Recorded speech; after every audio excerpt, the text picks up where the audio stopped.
আসসালামু আলাইকুম, সবাই কেমন আছেন? আমি আজকে বাসায় ঘরোয়াভাবে পিৎজা বানিয়ে নিব। বানালাম তাই আপনাদের সাথে শেয়ার করলাম। এখানে আমি 5 কাপ ময়দা দিয়ে দিলাম।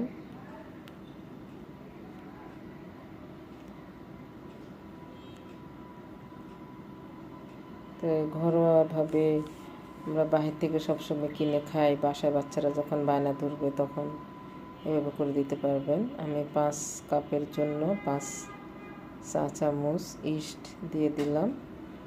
এটাকে এখন গরম পানি দিয়ে ভালো করে নেড়ে চেড়ে মিক্স করে 10 মিনিটের জন্য রেস্টে রেখে দিব। দিয়ে আমি এখন আটার সাথে যা উপকরণগুলো লাগবে সেগুলো দিয়ে দিচ্ছি। এখন এখানে আমি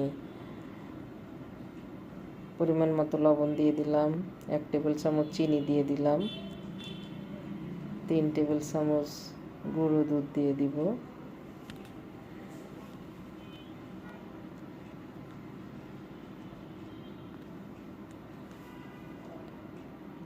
3 টেবিল চামচ গুঁড়ো দিয়ে দিচ্ছি। তারপরে এগুলোকে শুকনো উপকরণগুলোকে ভালো করে মিক্স করব। মিক্স করে তারপরে এখানে আমি তৈল দিয়ে দিব।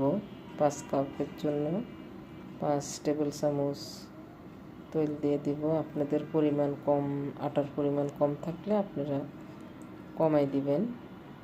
আমি এখানে বেশি করে বানাচ্ছি, আমার 2টা পিৎজা হবে। আর যে আরও কিছু আটা আমি রেখে দিব, সেটা দিয়ে আমি বান বানাবো।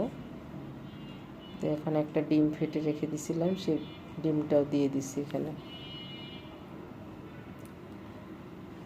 তো এখন ওগুলোকে ভালো করে মিক্স করে নিব। নিয়ে গরম ইস্টটা দিয়ে দিলাম, ইস্ট যে রেখে দিছি রেস্টের জন্য সেটা দিয়ে দিলাম। তো ভালো করে মেখে এখন গরম পানি দিয়ে একটা শক্ত না নরম না মসৃণ একটা ডো করে নিব।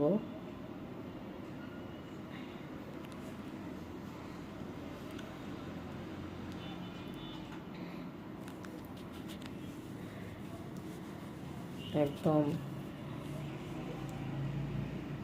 রেস্টুরেন্টের মতনই পিৎজাটা হবে। দেখেন এখন আমি এখানে একটু তৈল দিয়ে একটা পাতিলের মধ্যে রেখে দিলাম, কারণ এটা ফুলে ডবল হয়ে যাবে।